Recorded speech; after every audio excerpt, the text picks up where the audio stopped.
베드로 사도께서 이 베드로 전서와 이 후서 이 두 개의 서신을 쓰신 이유가 무엇이냐면 바로 여기 이제 1절과 2절 말씀. 2절에 보면은 그 이유가 뭐냐면 거룩한 선지자의 예언한 말씀과 주 대신 구주께서 너희의 사도들로 말미암아 명하신 것을 기억하게 하려 하노라.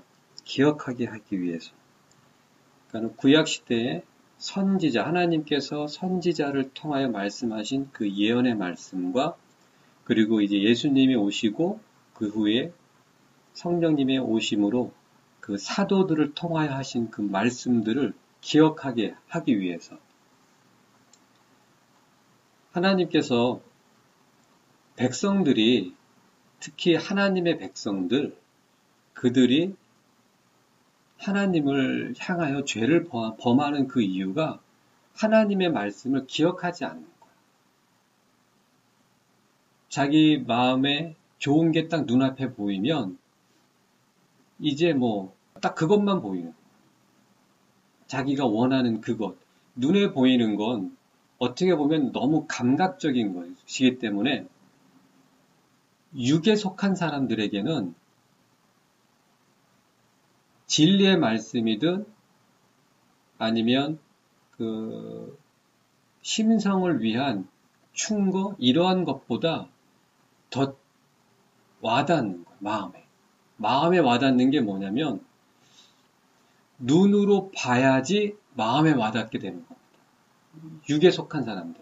세상적인 그러니까 믿지 않는 사람들 얘기하는 게 아니라 믿는다고 하는 사람들 중에도 이 세상과 연결되어진 마음이 아직도 해결되지 않고 즉 그 자아가 부인되어지지 않은 사람들 아직 욕심이 너무나도 강하게 살아있는 사람들은 눈으로 보는 게 곧 마음에 와닿는 겁니다.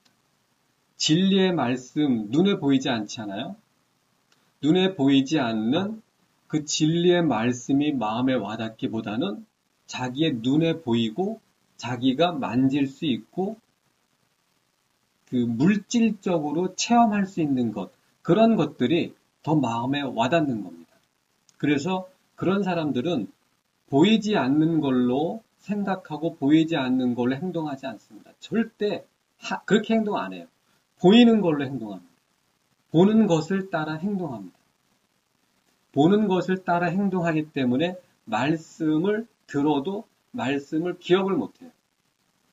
하와가 범죄할 때에 분명히 자기 입으로 뱀에게 얘기를 합니다. 동산 모든 실과는 먹을 수 있지만 저 가운데 있는 선과 악을 알게 하는 그 나무의 과실은 먹으면 죽는다고 하셨어요.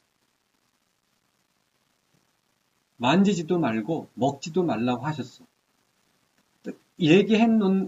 얘기했음에도 불구하고 그 다음 대사가 뭐냐면 이 뱀이 아주 펀치라인을 딱 날립니다. 그런데 정령 죽지 않으리라. 그리고 그것을 먹게 되면 하나님과 같이 될 거야. 거기에 하와의 마음이 훅 가버립니다. 말씀이고 뭐 자기 스스로 방금 어떻게 보면은 그 대화의 흐름을 딱 보면 1분도 채 지나기도 전에 훅 가버리는 거예요. 자기 스스로 말해놓은 하나님의 말씀이 그 마음에서 훅 가버리고 생각도 안 나고 그저 눈앞에 보이는 그 열매만 보이는 거예요. 그래서 그 열매를 좋아서 따먹는 거지 어쩔 수 없이 따먹는 게 절대 아닙니다. 여기서 선지자의 예언과 거룩한 선지자의 예언과 그리고 사도들로 말미암아 명하신 것을 기억하게 하려 함이라. 예수님께서는 제자들에게 이렇게 말씀하셨어요. 아버지와 아들과 성령의 이름으로 세례를 주고 내가 너희들에게 분부한 그 모든 것을 가르치고 거기서 끝나는 게 아니에요. 제자도는 가르치는 걸로 끝나는 게 아니에요. 지키게 하라. 즉 순종까지 가야 되는 거예요. 그게 제자의 도고 십자가의 도고 구원의 증거입니다. 구원받은 것에 대한 증거와 그 증거가 있기 때문에 구원의 확신은 무엇이냐면 내가 예수님 믿었습니다. 입술의 고백이 절대 아닙니다. 고백한 그대로 지키고 살고 있는가? 그것이 구원의 증거예요. 그 증거가 있기 때문에 구원에 대한 확신이 있는 것이고. 베드로 사도가 그 후서 1장 말씀에 보면 믿음의 덕의 지식을, 지식의 절제를, 절제의 인내를, 인내의 형제의 친절에 사랑을 공급하라고 하셨어요. 너희들이 이런 것을 행함으로 영원한 나라에 들어감을 넉넉히 받으리라. 이렇게 말씀하셨어요. 영원한 나라가 뭡니까? 구원이에요. 아주 쉽게 표현하면 구원입니다. 그 구원을 영원한 나라에 들어가는 것, 구원받는 것에 대해 넉넉히 받으리라. 즉 구원의 증거는 믿음의 덕의 지식, 이런 식으로 믿음으로 인해서 나오는 순종의 삶으로 생겨지고 형성되어지는 예수 그리스도의 성품, 예수 그리스도의 형상이 있기 때문에 영원한 나라에 들어감을 넉넉히 받는 것이지, 그저 믿습니다라고 하는 입술의 시인, 그것은 지적 동의예요. 그냥 지식적으로, 그냥 자기의 그 논리적으로 그냥 동의하는 것이지 절대 믿음이 될 수가 없어요. 믿음은 순종을 요구합니다. 그래서 행함이 없는 믿음은 죽은 믿음이라고 하신 거예요. 믿음과 행위, 즉 믿음과 순종은 구별은 되지만, 이건 믿음이고 이거는 순종이야. 구별은 되지만 분리되어질 수가 없는 거예요. 그런데 이 더러운 마귀가 이 현대교회, 초대교회도 마찬가지예요. 그래서 야고보 사도께서 행함이 없는 믿음은 죽은 믿음이라고 아주 강력하게 경고하고 계신 거예요. 지금 이 시대에 현대교회에 마귀가 뿌려놓은 이 거짓 구원, 거짓 복음이 무엇이냐면, 마음으로 믿어 의에 이르고 입으로 시인함으로 구원에 이르렀다. 즉 예수님 당신의 구세주로 입으로 시인하십니까? 예, 입으로 시인합니다. 제가 구원받았습니다. 거기에 순종, 행함, 십자가의 도 없어요. 반쪽 복음이에요. 믿음의 시작이 된 것이지 믿음이 온전하게 이루어진 게 아니거든요. 그 믿음에 이르지를 못했는데 믿음이 시작인데 그것이 이미 다 이루어지고 성취되어진 것으로 얘기하는 겁니다. 그리고 한 번 얻은 구원은 영원히 보장된다고, 절대 잃지 않는다고. 완벽한 거짓 복음이에요. 그러니까 예수님 믿었다고 딱 하면서 그 순간부터 이제 마음대로 살아야지. 이게 구원입니까? 디도서 1장에 보게 되면 입으로는 시인하나 행위로는 부인하는 자들에 대해서 말씀하고 계시는 거예요. 야고보서 2장에 보게 되면 야고보 사도께서 행함이 없는, 순종이 없는 믿음에 대해서 경고하시면서 그거에 대해 예로 아브라함에 대해서 얘기를 합니다. 아브라함이 아들 이삭을 하나님께 제물로 바치는 그 순종함으로 의롭다함을 입지 않았느냐? 하나님으로부터 순종했기 때문에 의롭다함을 받지 않았느냐? 하나님 앞에 아들까지 바치는 그 순종함으로 인하여 영원한 나라, 그 영원한 안식에 들어갈 그 약속을 받은 것이 아니냐? 순종함으로 그 약속이 성취되어지는 것이지 그냥 입으로 시인한다고 해서 되는 것이 아니라고 말씀하고 계시는 거예요. 그리고 그 결정적인 한마디가 뭐냐면 귀신들도 믿고 딱 말씀하고 계십니다. 귀신들도 믿는다는 거예요. 사복음서를 보게 되면 어느 누구도 예수님을 하나님의 아들이신 것을, 메시아이신 것을 알아보지 못했어요. 하지만 사복음서에서 예수님의 사역이 시작될 때에 예수님께서 하나님의 아들이신 것을 알아본 유일한 존재는 귀신이었어요. 당신은 하나님의 아들이십니다. 우리를 벌써 멸하려고 오신 것입니까? 귀신들은 알아본 거예요. 예수님을 시인했잖아요. 하나님의 아들이라고. 그런데 귀신이란 말입니다. 하나님 아들인 것을, 우리의 구세주인 것을 입으로 시인했지만 예수님 말씀대로 행동하지 않아요. 귀신은 사탄, 마귀의 지시대로 행동을 하지. 예수님을 믿는다고 시인했습니다. 그런데 이제 내 마음대로 살아야지. 내 욕심을 마음껏 펼치며 살아야지. 왜? 이제 구원을 잃지 않으니까. 그것이 귀신과 다를 게 뭐가 있어요? 똑같아요. 왜 똑같냐면 그 안에 주인이 누구냐면 마귀이기 때문에 그렇습니다. 마귀의 자식은 마귀의 행동을 한다고 그랬어요. 그럴 수밖에 없죠. 왜? 그 마음의 주인이 마귀이기 때문에. 그래서 믿음의 증거는 순종입니다. 바로 그것이 구원의 증거인 거예요. 믿기만 하면 된다. 입으로 시인하기만 하면 된다. 그리고 한 번 얻은 구원은 절대 잃지 않고 영원히 보장된다.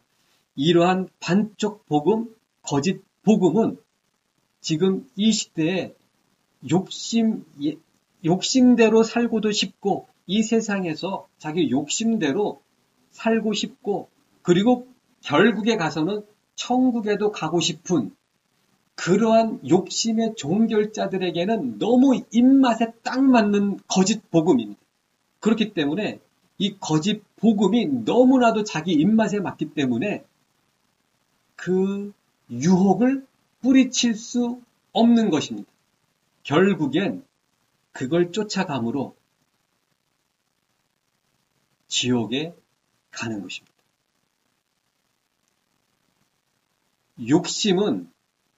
욕심은 절대 진리를 따라가지 않아요. 욕심이기 때문에. 욕심은 무엇을 따라가냐면 유혹을 따라갑니다.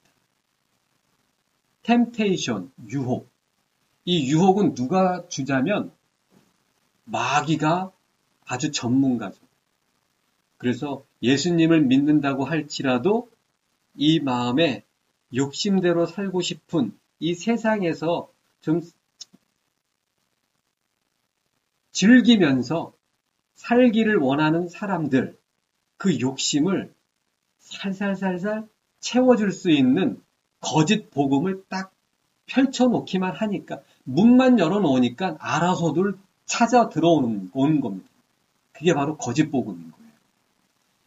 바울 사도께서는 디모데전서 5장에서 일락을 좋아하는 자들, 즉 이 세상 누리는 것, 이 세상의 그 기쁨과 이 세상의 쾌락을 좋아하는 자들은 살아있으나 죽은 것이라고 말씀하고 계시는 거예요. 왜냐하면 지금은 살아있는 것 같지만 그 결국은 이미 지옥행으로 결정되었기 때문에 지금 살아있는 것 같지만 죽은 거라고 말씀하고 계시는 거예요. 예수님께서도 요한복음 3장에 보면 독생자의 이름을 믿지 아니함으로 벌써 심판을 받은 것이다. 이렇게 말씀하고 계시는 거예요. 이미 예수 그리스도를 믿지 않기 때문에 너희들은 이미 심판을 받은 것이다. 심판이 이미 선고가 내어진 것이고 그 심판은 이제 그때가 되면 너희들에게 실행될 것이다. 그걸 이미 심판을 받은 것이라고 말씀하고 계시는 거예요. 그런 것처럼 이 욕심을, 자기 자아를 죽이지 못하고 자기 자아를 부인하지 못하는 자들은 이 세상 즐거움 따라가게 되어 있어요. 이 세상 누리고 싶습니다. 이 세상에서 돈 벌고 싶어요. 그 돈으로 자기 욕심, 쾌락, 즐거움, 일락을 쫓아가고 싶기 때문에 그런 사람들은 결국엔 지옥이에요. 회개라는 것은 그냥 입으로 주여 용서하시옵소서, 그게 아닙니다. 그 행위를 일으켰던, 그 행위를 행하게 했던 그 마음을 정말 포기하고 내려놓는 거예요. 그게 회개입니다. 그런데 회개는 괴로움에서 나와요. 왜 괴롭냐면 진리와 딱 비추었을 때 그 행동을 하게 했던 이 마음이 자기 안에 있다고 하는 그것이 진리와 딱 비추었을 때 너무 괴롭고 하나님 앞에 우리 주 예수 그리스도께 너무나 죄송하고 괴로워야 되는데 그래야 진정한 회개가 이루어지는데 괴롭진 않은 거예요. 조금 미안한 거예요. 괴로운 게 아니라 조금 미안한 마음이 생기는 것, 진리와는 다른 것 때문에 이 마음이 불편한 거예요. 불편한 것 정도로 주님 용서해 주시옵소서. 그거는 회개에 이를 수가 없어요. 불편한 거 왜 불편하냐면 자기 마음이 불편한 거예요. 진리가 하나님의 말씀은 오른쪽으로 가야 되는데 자기는 왼쪽으로 가고 있는 거예요. 하나님 왼쪽으로도 가는 것도 괜찮다고 좀 해주시지. 하나님 믿어요. 제가 예수님 믿는다니까요. 그러니까 왼쪽 가는 것도 좀 괜찮다고 좀 해주시지. 진리와 자기의 행위가 다른 게 진리 앞에 죄송스럽고 괴롭고 정말 하나님 우리 주 예수님 앞에 정말 미안하고 죄송스러운 게 아니라 다른 게 불편한 거예요. 얼마나 악한 겁니까? 진리를 쫓아가지 못해서 괴로운 게 아니라 진리가 좀 더 자신의 행위까지도 좀 너그럽게 포용해주지 않는 게 괴로운 거예요. 그래서 불편한 겁니다. 그런 사람들 결국엔 지옥 가게 되어 있어요. 지옥 갈 수밖에 없어요. 욕심은 계속 세상을 쫓아가기 때문에. 저는 이런 생각을 했었어요. 왜 하나님께서 소돔성에 천사들을 보내셨을까? 하나님은 이미 모든 걸 다 알고 계시는데 천사들을 보내셔가지고 다시 확인하실 필요가 있을까? 왜 천사들을 보내셨을까? 물론 롯을 구하기 위해서 하실 수도 있어요. 제 마음에 깨달아지는 것은 이런 것이었습니다. 나중에 하나님께서 백보자 심판에서 우리 예수 그리스도께서 하나님께서 백보자 심판을 행하실 때에 소돔성에서 멸망당한 사람들이 다 부활해서 나옵니다. 우리 복음도 못 들었는데요. 복음에 대해서 들어보지 못했는데요. 그때 딱 증인이 나타납니다. 롯 그리고 두 천사. 우리가 갔었는데 너희들 우리한테 어떤 행동했어? 할 말이 없는 거예요. 하나님께서는 그 두 천사를 보낸 것이 정말 그들에게 마지막 기회를 줘보시려고 했던 그 마음이 있었다고 저는 생각을 합니다. 그런데 결국엔 그들의 그 더러운 씻을 수 없고 회개하지 않는 그 더러운 행위들을 보고 정말 결정하신 거였어요. 그리고 그들이 한 행동이 바로 천사들에게 한 행동이었다는 것을 그 심판대 앞에서 알게 되기 때문에 부인할 수가 없는 거예요. 자신들의 죄악들을. 그래서 지옥에 가는 것에 대해서 하나님 앞에 어떠한 말도 변명할 수 없을, 자기를 변호할 수 있는 그러한 단 한마디도 할 수 없는 그러한 하나님께서 그런 상황을 만드시는 거예요. 하나님께서 이 세상을 심판하실 때에는 이 세상은 정말 심판받을 수밖에 없는 세상이기 때문에 그런 것입니다. 3절에 보면 먼저 이것을 알지니 말세에 기롱하는 자들이 와서 자기의 정욕을 쫓아 행하며 기롱하여 가로되 주의 강림하신다는 약속이 어디 있느냐? 조상들이 잔 후로부터 만물이 처음 창조할 때와 같이 그냥 있다 하니 먼저 이것을 알지니 굉장히 중요한 뜻입니다. 너희들 이것을 먼저 기억해야 된다. 이제 마지막 때 정말 예수님께서 강림하실 때 바로 코앞에 바로 그때가 가까워지면 가까워질수록 이 세상은 너희들을 조롱할 것이다. 그리고 그들은 정말 주님이 언제 오시겠냐? 그 약속이 어디 있냐? 이렇게 조롱한다는 거예요. 그 조롱의 내용이 예수님이 다시 오신다고 했는데 그 약속이 어디 있냐? 그만큼 예수님께서 다시 오신다고 하는 그 말씀에 대한 언약을 가지고 조롱할 정도로 이 세상은 정욕을 쫓아 행하는 사람들이 살기에 너무 좋은 세상이 되는 거예요. 그래서 그렇게 조롱하는 겁니다. 이 세상은 욕심과 이 세상 쾌락을 쫓는 사람들에게는 너무 살기 좋은 세상이 되는 거예요. 소돔성, 그 더러운 정욕, 동성애, 그런 더러운 그런 정욕을 갖고 사는 사람들에게는 이 소돔성은 완전히 낙원입니다.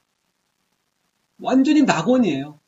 그러니까는 아주 잘생긴, 아주 수려한 남자가 딱 2명이 들어오니까 그거를 딱 소식이 확 완전히 온 도시에 소식이 전해져가지고 그래 어린 것, 늙은 것 할 것 없이 다 모여가지고 그냥 무조건 내놓으라고 하지 않습니까?